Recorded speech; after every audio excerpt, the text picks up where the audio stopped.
Essa tarefa, vamos falar desse livro aqui, que é As Portas da Regeneração. É o livro do Clube do Livro Leon Denis desse mês de agosto. Aqueles que já pegaram, já estão lendo, beleza. Quem ainda não tem e quiser adquirir esse livro pelo Clube do Livro, ou se inscreve para começar a ser assinante, né, do clube, ou então pode comprar avulso. Aí, por favor, o contato é clubedolivroleondenis@gmail.com, tá certo? Ou pode ser pelo WhatsApp da casa também, que é 71, né, que é Salvador, Bahia, 999 41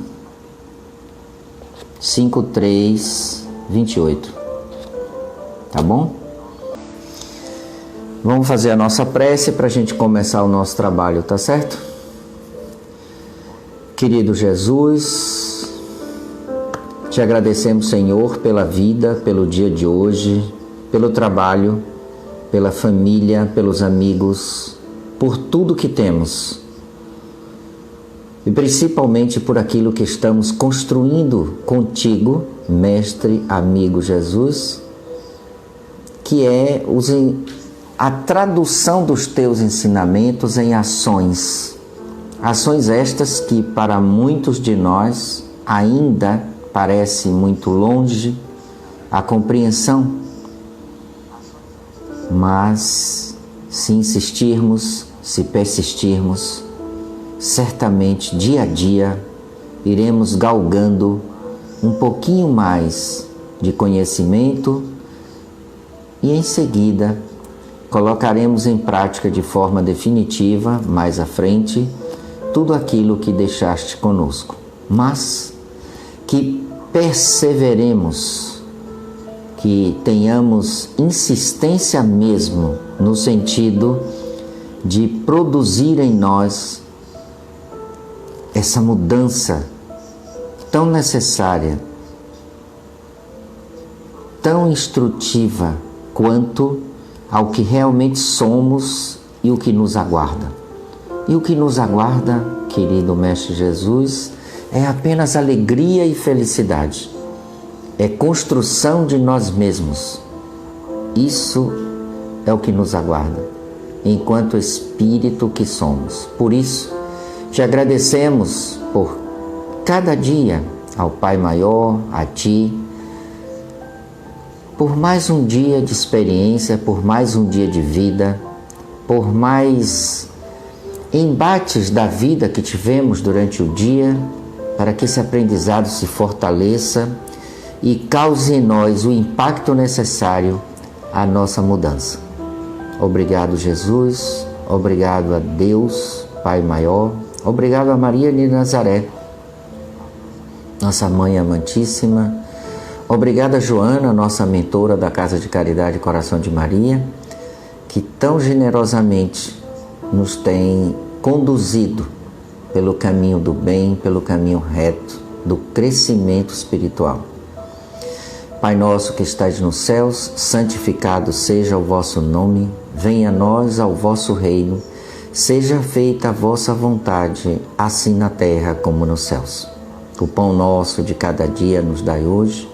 Perdoai as nossas ofensas, à medida que soubermos perdoar quem nos tem ofendido. Não nos deixeis cair em tentações, mas livrai-nos, Senhor, de todos os males. Que assim seja e assim será.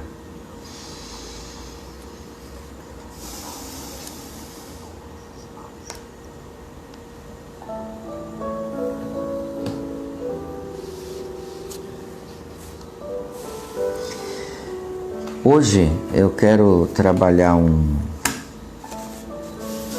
tema que é mais ou menos o que aconteceu com todos aqueles que Jesus convidou para seguir naquela sua tarefa quando aqui esteve conosco. É o capítulo 10 do livro Evangelho dos Humildes, os 12 e a sua missão. Não vou falar tudo porque é um capítulo longo, demoraria talvez umas 2 horas para nós conversarmos sobre tudo. Então vou falar aquilo que for possível. Em um outro dia eu comento outra parte, tá certo? Então, convocando os seus 12 discípulos, deu-lhes Jesus poder sobre os espíritos imundos para os expelirem e para curarem todas as doenças e todas as enfermidades. Ora, os nomes dos 12 apóstolos são estes. O primeiro, Simão, que se chama Pedro, e André, seu irmão. Tiago, filho de Zebedeu, e João, seu irmão. Felipe e Bartolomeu. Tomé e Mateus, o publicano.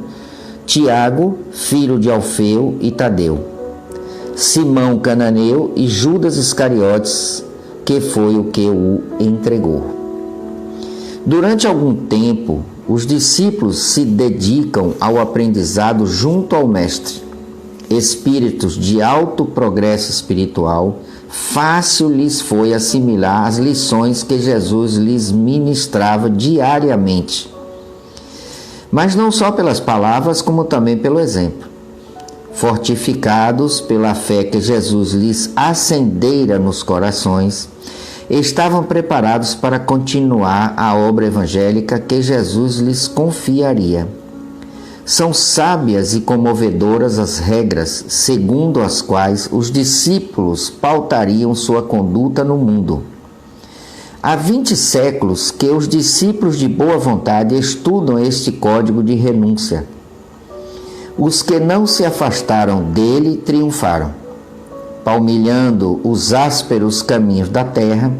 Quando a taça de amargura parecia transbordar, lembravam-se das ternas exortações e dos conselhos do Mestre e adquiriam novo alento para perseverarem até o fim. Estas instruções são para todos os tempos e para todos os discípulos de boa vontade. Os médiuns, especialmente, devem meditá-las, estudá-las, assimilá-las muito bem antes de iniciarem seu medianato. De acordo com os últimos ensinamentos do Espiritismo, estudemos o código do discípulo fiel. A estes 12 enviou Jesus, dando-lhes estas instruções, dizendo: não ireis caminho de gentios, nem entreis nas cidades dos samaritanos, mas ide antes às ovelhas que pereceram da casa de Israel. E aí vem a explicação. Jesus ordena a seus discípulos que se dirijam antes aos que já estavam em condições de entender os novos ensinamentos. Os israelitas eram, naturalmente, os indicados para primeiro receberem o Evangelho, dado o longo preparo espiritual a que a lei de Moisés os tinha submetido.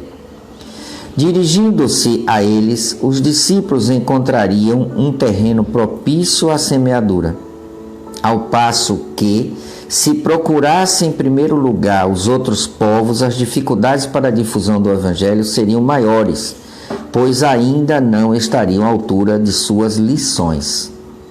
Com o tempo, todos os povos se preparariam convenientemente e então surgiriam novos trabalhadores que lhes levariam às claridades do Evangelho. Na difusão do Espiritismo, o discípulo inteligente deve seguir a mesma diretriz. Primeiro os que estão em estado de o compreenderem, os outros virão depois. Nesse trecho fica uma coisa bem evidente para a gente.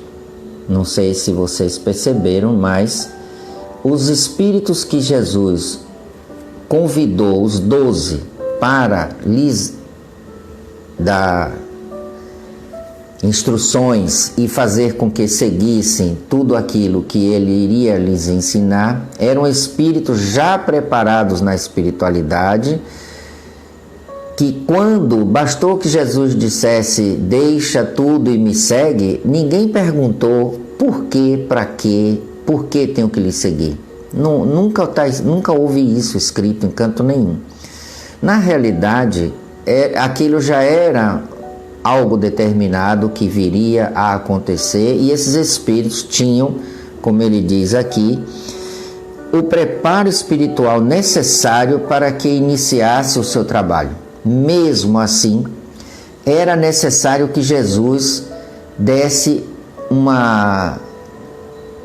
como posso dizer, reavivar a memória, vamos chamar assim, de todos eles, para que eles pudessem compreender aquilo que havia se comprometido no plano espiritual. É como se fosse lembrando aos poucos tudo aquilo que eles já haviam estudado, aprendido, e para isso vieram. Isso não foi de um dia para o outro. Na verdade, 3 anos.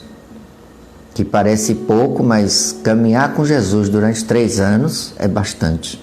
Porque é só ensinamento, ensinamento, ensinamento, além do magnetismo do qual Jesus era e é possuidor, e por conta disto, muitas das suas palavras tinham significado muito mais profundo do que propriamente a palavra. Era revestido de um magnetismo que tocava fundo no indivíduo. Como ele já tinha esse conhecimento prévio do seu ensinamento, do que viriam a fazer, eles assomavam esse potencial e colocavam em prática.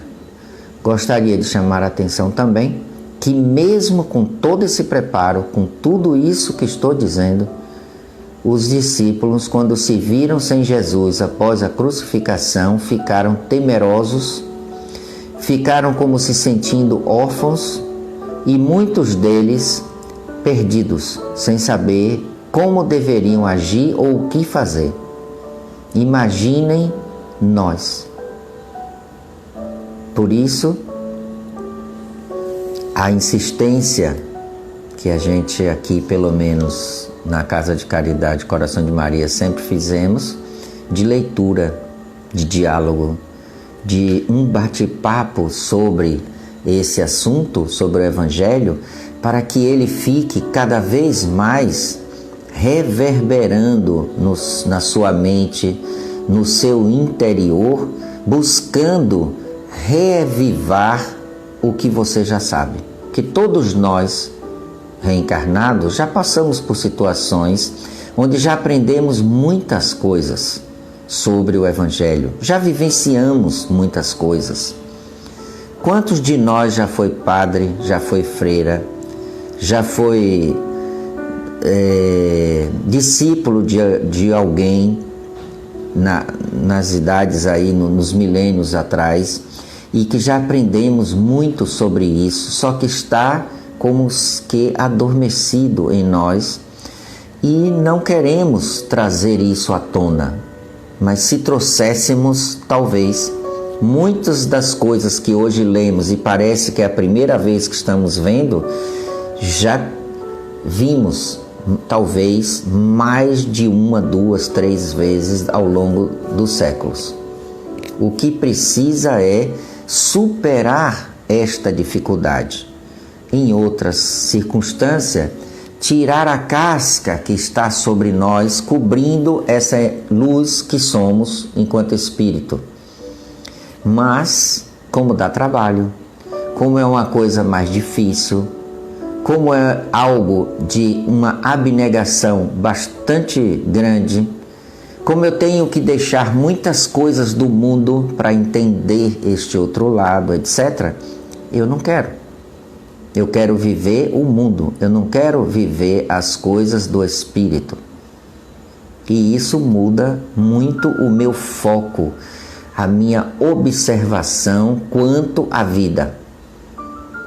Razão pela qual é muito mais fácil trazer o indivíduo para a casa espírita pelo fenômeno do que propriamente pelo estudo, não é? É muito simples trazer pelo fenômeno. Todo mundo tem curiosidade, quer saber, quer ver.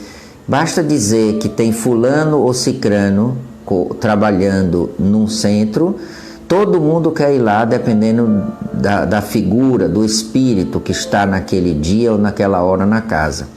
Há casos como a nossa casa, que temos vários mentores trabalhando, em que o indivíduo ainda quer escolher com que mentor ele quer ser atendido. É como se eu dissesse que existe primeira grandeza, segunda grandeza, terceira. Não existe isso. Todos os espíritos são tão importantes quanto. Nenhum deles se vê melhor ou maior que o outro, nunca. Porque todos os espíritos são espíritos subordinados à vontade de Jesus, se é Ele que conduz tudo. Então, todos já compreendem isso e trabalham por isso para Ele, para Jesus. A maioria dos espíritos, pelo menos eu estou falando daqueles que convivo já há uns 20 anos, todos falam a mesma coisa. Nós trabalhamos pelo Cristo. Alguns até comentam, como o Dr. Adolfo Fritz, não é mais eu quem vivo, é o Cristo que vive em mim. Ele fala isso sempre, porque a sua dedicação é completa, é total. E isso é o que vocês vão ver num dos capítulos, subcapítulos deste capítulo 10, em que para sermos um seguidor do Cristo, precisamos também fazer as mesmas coisas, que é para muitos quase impossível. Como vou largar tudo do mundo e seguir sem a segurança disso ou daquilo na vida material? E eu vou fazer como? Só que existe uma coisa que muitos de nós não acreditam ainda. Quando nós nos dedicamos fielmente ao Pai Deus, como sempre digo, subordinado a Jesus, através dos seus ensinamentos, até porque caminho, verdade e vida, não é? Então ninguém chega ao Pai se não for por Ele. Consequentemente, eu preciso entender os seus ensinamentos, porque foi para isso que Ele veio, para nos trazer e mostrar que era possível, para nós chegarmos ao Pai. O que é chegar ao Pai? É chegar ao ápice da iluminação própria. É o indivíduo se libertar completamente da matéria e trabalhar, portanto, em sentido do Pai maior, Deus, em benefício de todos, da humanidade, não é do planeta Terra. Se a gente só pensar em Terra, estamos falando de egoísmo. Nós temos que falar humanidade, todos os planetas habitados. Porque indistintamente, onde houver necessidade, dentro da condição de cada espírito, lá ele poderá ir e ajudar. Ou será recepcionado por outros espíritos para ajudá-los naquilo que for necessário para a sua evolução, para que atinja outros páramos mais à frente. Tudo depende da vontade, do desejo, do esforço próprio. E isto nada mais é do que se subordinar a Deus. É o que mais agrada ao Pai, é isso. E essa subordinação, eu vou ler daqui a pouco mais um trecho, em que ele vai dizer claramente que se você fizer isso, você terá todo o seu necessário. Mas é preciso que eu confie nisso. É como aquela história dos dois amigos que estavam escalando uma montanha e já era noite. E quando chegou num certo ponto, uma avalanche trouxe eles de volta, mas eles estavam presos com os grampos lá em cima e a corda segurou. E houve aquele balanço e ele ficou preso ali, mas já era noite. E ele fatalmente morreria se ele ficasse ali pelo frio, coisa de 30, 40 abaixo de zero. Mas ele não confiou de que poderia ter um pouco abaixo, gelo, a própria montanha, onde ele poderia cavar, porque é mais fácil você criar como se fosse um iglu, e você passar a noite ali, porque tem roupa pronta para isso e tudo mais. Pelo menos a tentativa de não morrer.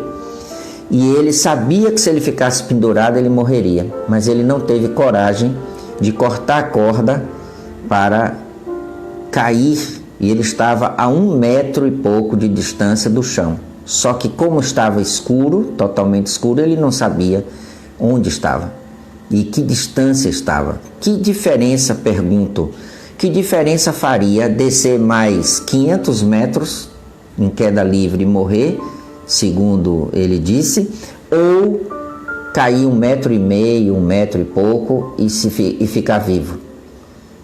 Mas cadê a coragem de cortar a corda? Nós somos assim. Nós não queremos cortar a corda com relação à matéria. Queremos tudo, mas temos que ter a segurança de que eu vou ter meu emprego, de que eu tenho isso, eu tenho aquilo, eu tenho tudo. Aí tudo bem, aí eu faço minha parte ali. São poucos os que têm essa segurança e essa fé hoje para se entregar de vez. Porque uma coisa é verdade, sempre seremos supridos de alguma forma, porque Ele está vendo, claro, se eu estou fazendo isso de verdade, né? Ele está vendo que nós estamos procurando fazer o caminho correto, não somos perfeitos, é bom que diga, senão fica parecendo que só pode fazer quem é assim, não é verdade. Somos incorretos, ainda temos muito o que corrigir em nossa vida, de defeitos, de qualidades, de moralidade, de tudo. Temos todas as imperfeições, mas tendemos e queremos este bem com muita vontade, com muita força. E aí a ajuda chega para que você consiga realizar isso. Por quê? Porque você precisa se tornar um multiplicador desta possibilidade, que é ensinar ao outro tudo aquilo que você já conseguiu aprender. É pouquinho que a gente aprende, não pense que somos sumidade. Não estou falando de mim, de todos. Não somos. Temos muito que aprender ainda enquanto seres no planeta. Mas, pelo menos, estamos tentando e trabalhando para tanto. E isso é o que importa. Tendendo para. Isso é muito importante. Assim foram os apóstolos, que já vieram preparados para determinadas atividades, já vieram sabendo de muitas coisas que iriam ocorrer, mas com o véu do esquecimento, um pescador, o outro carpinteiro, o outro isso, o outro aquilo, cobrador de impostos, etc. E cada um, alguns numa classe social diferenciada, mas todos necessitados de crescimento, como é hoje. Da mesma forma, hoje nós temos pessoas em diversas atividades humanas, com diferentes pensamentos, com diferentes posicionamentos diante da vida. Mas, se todos esses pensassem em uma única forma, que seria se dedicar à divindade, mesmo trabalhando, mesmo fazendo tudo o que tem que fazer, o mundo não estaria do jeito que está. Esse é o motivo do egoísmo, da vaidade, do orgulho, etc. Então é preciso que haja uma mudança. Que mudança? A regeneração, impulsionado pela lei do progresso. Chegou o tempo, chegou. Agora teremos que passar por isso. E esta mudança, ela é como toda mudança, como quando foi também que passamos de primitivo para provas e expiações, nós tivemos uma mudança muito grande, coisa aí por volta de 10 mil anos atrás, tivemos uma mudança muito grande no planeta. É como eu expliquei outro dia, um belo dia alguém acordou, e esse alguém já era um espírito com o desenvolvimento cerebral maior do que os demais, e começou a fazer lanças perfeitas dentro da simetria necessária para atingir um animal maior, para que ela pudesse fluir melhor e mais distante, que a ponta feita de pedra, mas bem feita, furasse e pudesse penetrar o couro, né, de algum animal mais resistente. Tudo isso já é uma mudança mental e cerebral, de capacitação cerebral que houve entre o homem primitivo e o homem de agora.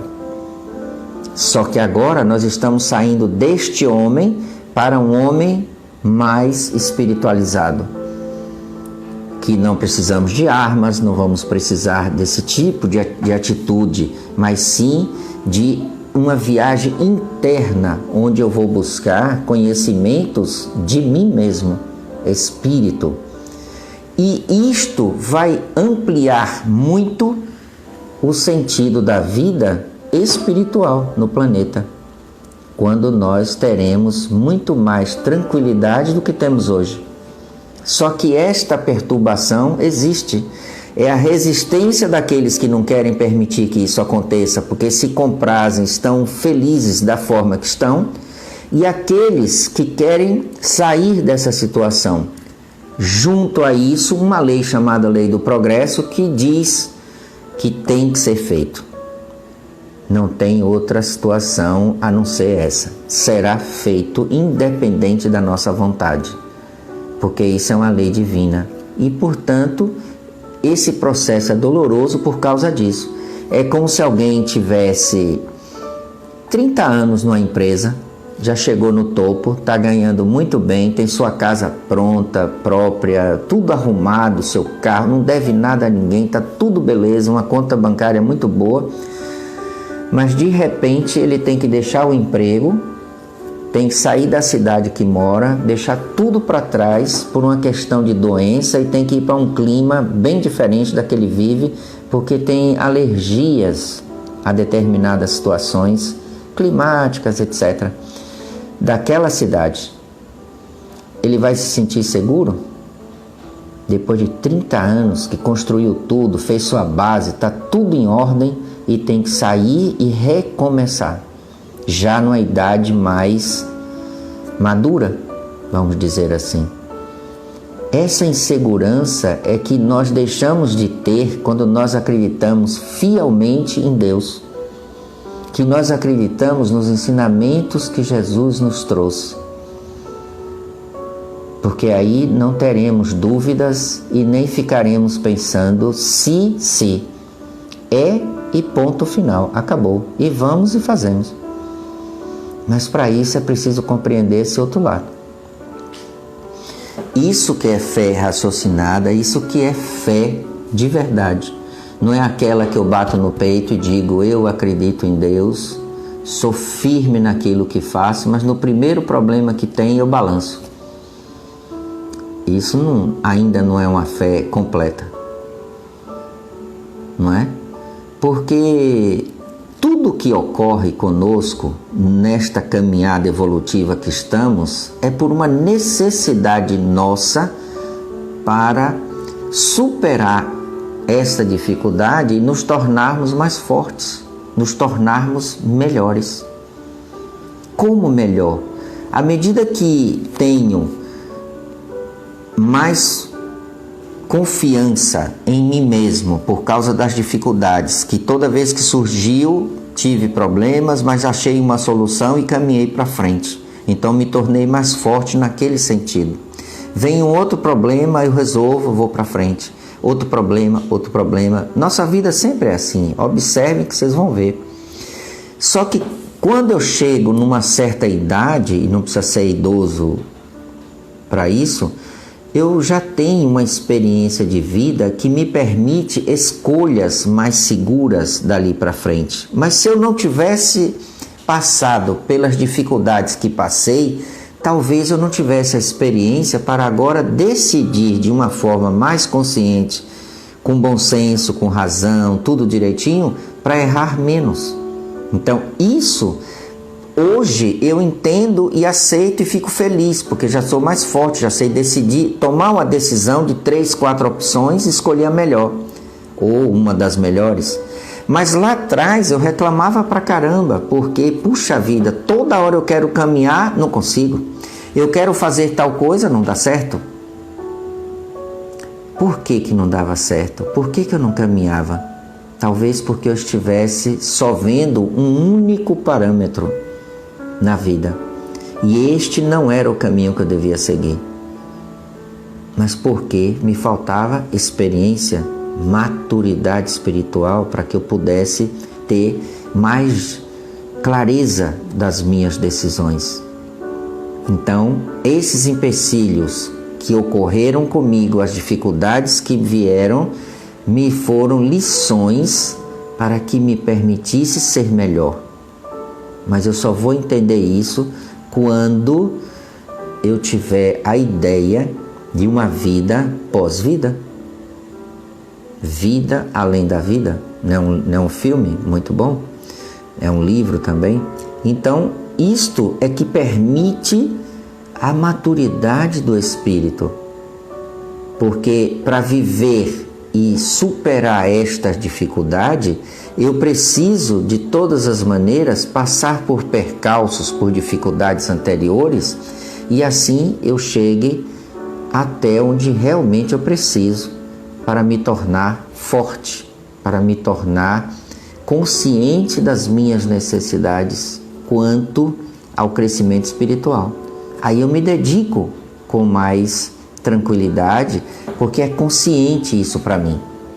Por isso que muitos, numa certa idade da vida, não participam de estudos da doutrina espírita, porque, além de ligados ao campo da matéria, muito arraigado, não veem essa possibilidade, porque ainda não crê de verdade numa vida após a vida. E se eu não acredito ainda, eu não tenho por que caminhar por aquela trilha. É o que ocorre às vezes para me trazer a esta trilha alguma dor, que pode ser de diversas formas, necessariamente não tem que ser doenças, pode ser N situações. Tá certo? A estes 12 enviou Jesus, dando-lhes estas instruções, dizendo: não ireis caminho de gentios, nem entreis nas cidades dos samaritanos, mas ide antes às ovelhas que pereceram da casa de Israel. Jesus ordena a seus discípulos que se dirijam antes aos que já estavam em condições de entender os novos ensinamentos.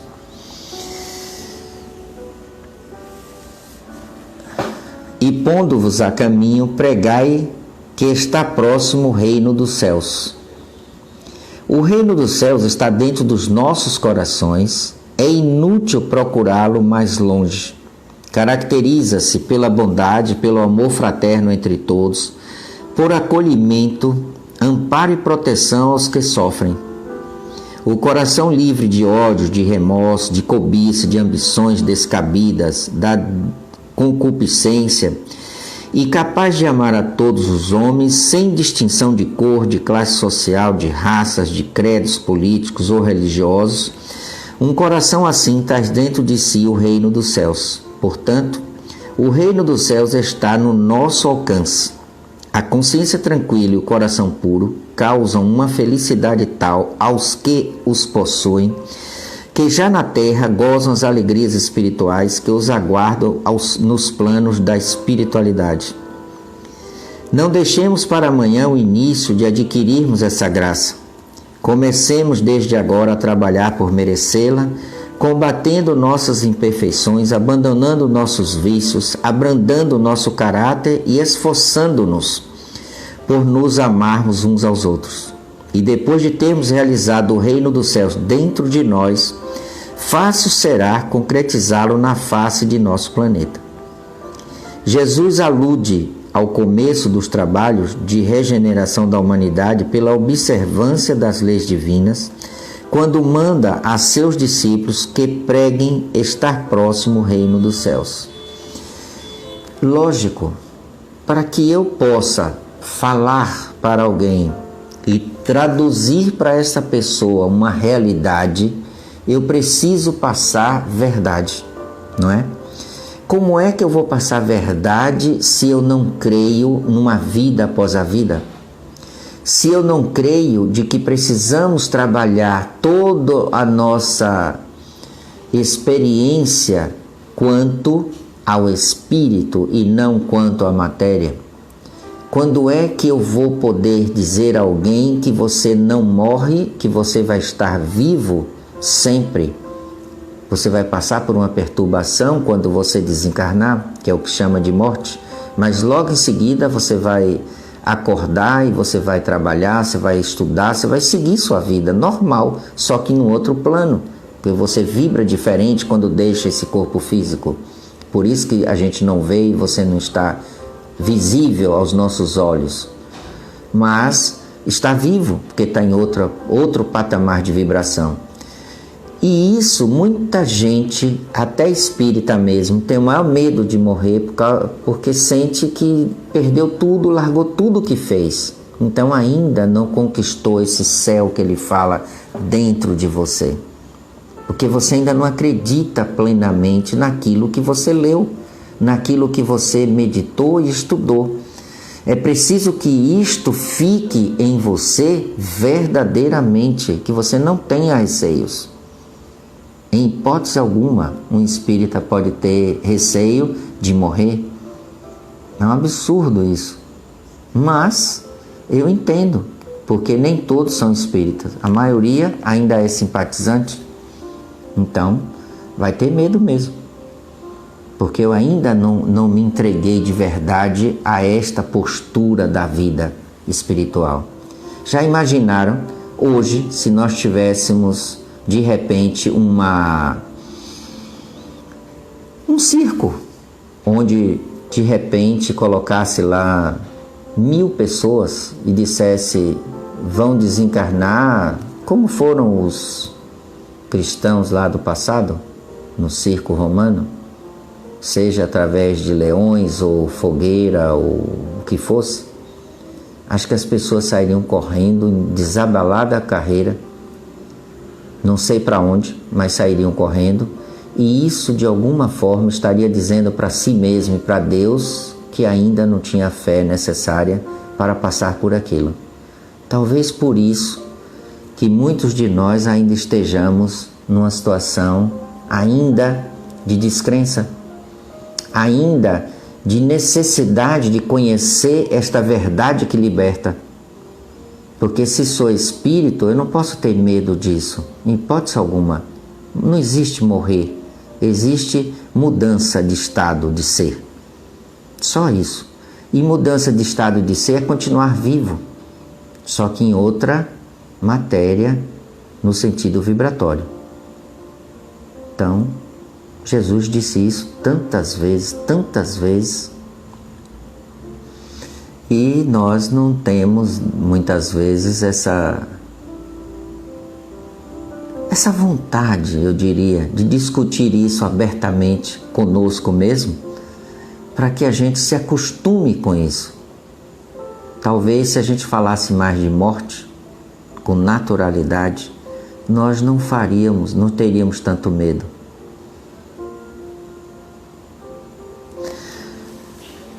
Curai os enfermos, ressuscitai os mortos, limpai os leprosos, expeli os demônios, dai de graça o que de graça recebeste. Isso é o que Jesus disse.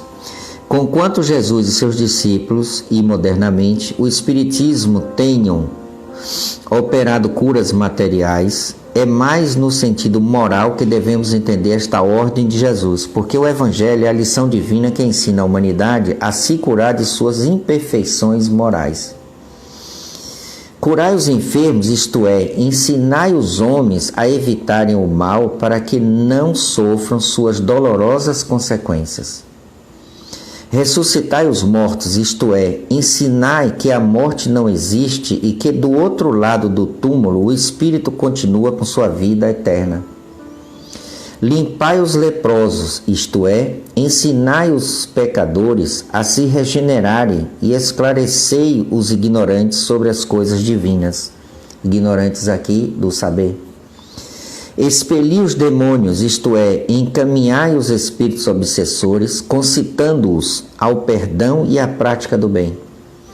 E nunca aceiteis a paga do bem que espalhastes, uma vez que o Pai que está nos céus não põe preço em sua misericórdia. Em verdade eu vos afirmo isto. Menor rigor experimentará no dia do juízo a terra de Sodoma e de Gomorra do que aquela cidade. Aqui Jesus nos demonstra que toda aquisição de conhecimentos acarreta aumento de responsabilidade. E cada um experimentará o rigor da justiça divina de acordo com o grau de conhecimento que tiver adquirido. Assim sendo, Ninguém carregará um fardo mais pesado do que suas forças o permitirem. Todos aqueles que são chamados a participar das alegrias do Evangelho, construindo seus destinos à luz dos ensinamentos de Jesus, é porque já estão em situação de poderem atender ao convite que lhes é feito. Todavia, aos que não atendem ao chamado, furtando-se ao trabalho divino. Se analisarmos muito bem a situação desses irmãos, notaremos que assim agem por não quererem contrariar o comodismo em que vive, protelando dessa maneira o seu progresso espiritual e acumulando sofrimentos para o futuro. Outra importante advertência que podemos tirar desse versículo é no que se refere aos que pregam o Evangelho e não o exemplificam. Quem ensina o Evangelho e não vive de conformidade com o que ensina na verdade, experimentará o rigor que Sodoma e Gomorra não experimentaram. Ou seja, a quem muito é dado, muito será cobrado.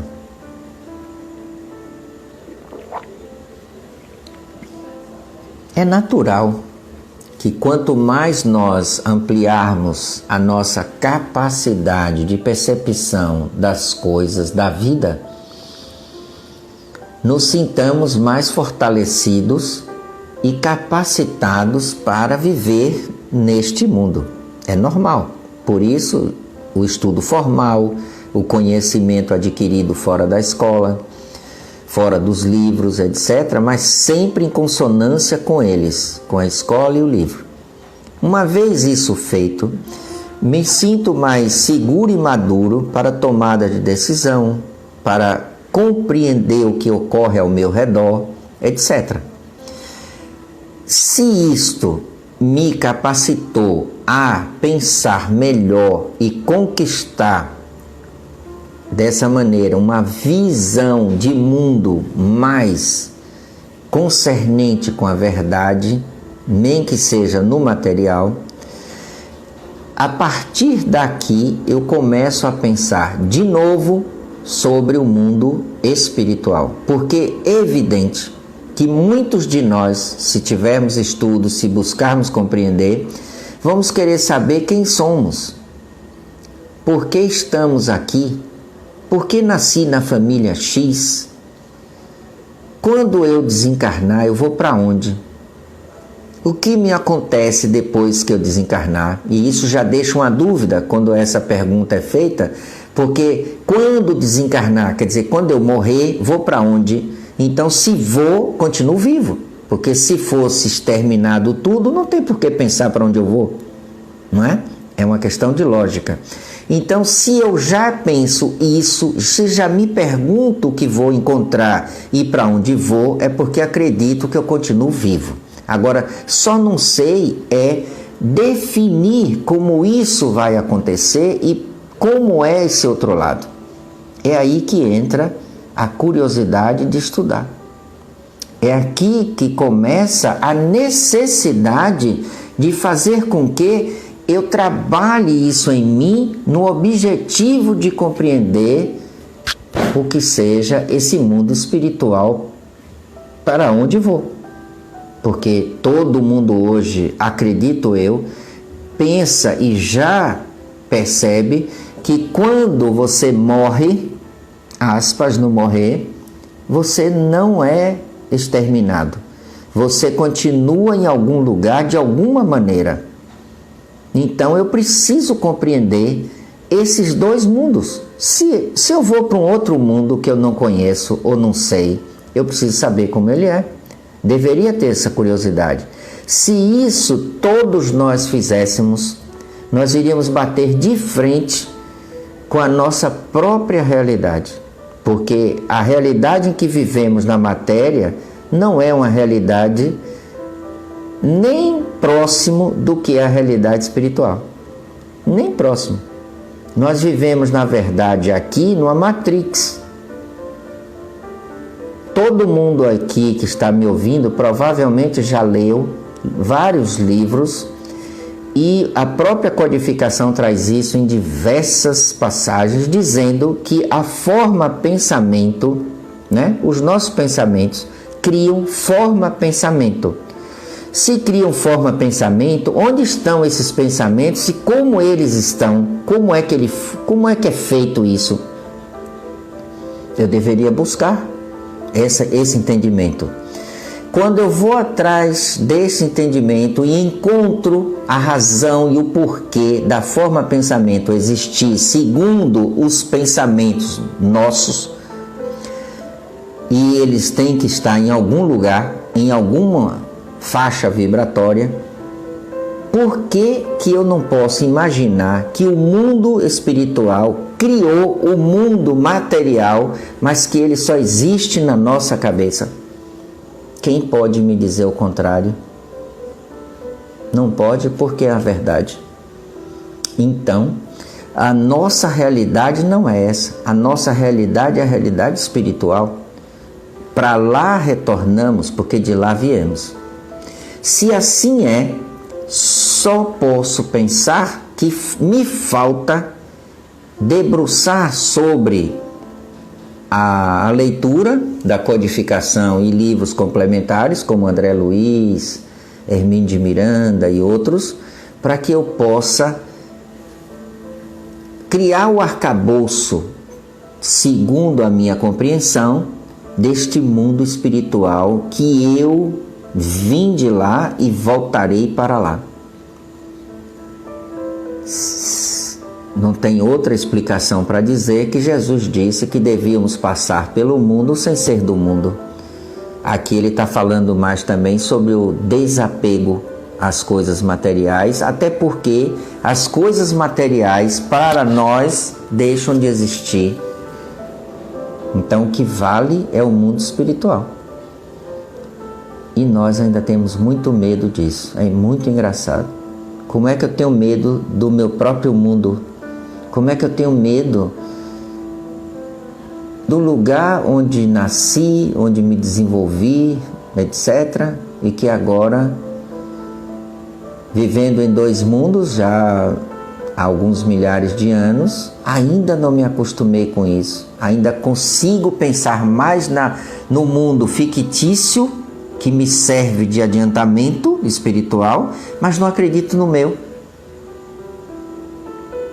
É muito engraçado. Se vocês forem parar para pensar, é interessante isso. Porque eu deveria estar feliz por ser espírito e crer nisso de verdade, e estar no mundo espiritual o tempo todo, se pudesse.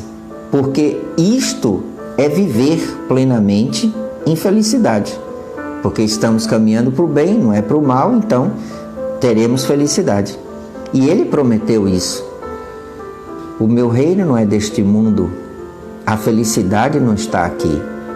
Então, vamos para o mundo que realmente nos interessa e vamos para o reino onde a felicidade existe.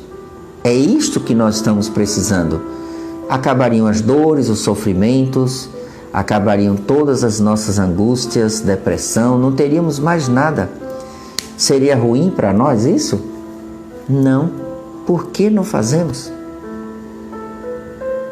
Então fica aqui um convite a todos que se debrucem sobre a codificação, mas não só lendo, estudando, buscando compreender que você é um espírito, que você não pertence a este mundo, você está nele, mas você não pertence a ele.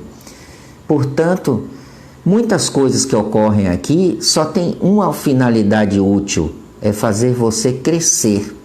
Como você ainda é rebelde, você ainda é uma pessoa que não quer aceitar o mundo espiritual, você sofre por isso a dor. Por isso as pedrinhas no sapato, que dói pra caramba, né? Cria calos, fere, criam bolhas, não é assim? Estou falando numa linguagem figurada. Quer entender isso melhor lendo um livro? O problema do ser, do destino e da dor. Eu gosto muito de ler dois ao mesmo tempo, que é No Invisível e depois O Problema do Ser, do Destino e da Dor, de Leon Denis. São 2 livros fantásticos que trabalha conosco, nos leva a pensar de uma maneira bem simples o que é o mundo invisível, ou seja, o mundo espiritual, e em seguida, lendo o Problema do Ser, do Destino e da Dor, eu vou compreender por que eu ainda tenho dor. Qual é o meu destino? Como eu disse, está aqui no Evangelho, é alegria, paz, felicidade. Esse é o destino. Mas eu preciso construir isso, porque isso passa pela minha consciência. Todos esses estados, na verdade, são conscienciais. E uma vez isto, vamos dizer assim, despertado em nós, não retornamos mais. Uma vez consciente, consciente está. Por isso que tem pessoas que reencarnam no planeta, sofrem pra caramba, muito, não é? Tem vários exemplos desse no planeta ao longo desses séculos, mas que ele não se sentiu o último do ser, ele não se achou o mais penalizado, coisa nenhuma, porque ele já veio com aquela missão para superar essas dores, esses sofrimentos e mostrar que era possível conseguir isso, porque ele já tem essa consciência expandida de um mundo bem mais sutil do que o material. Gandhi é um desses que a gente pode colocar assim mais próximo de nós.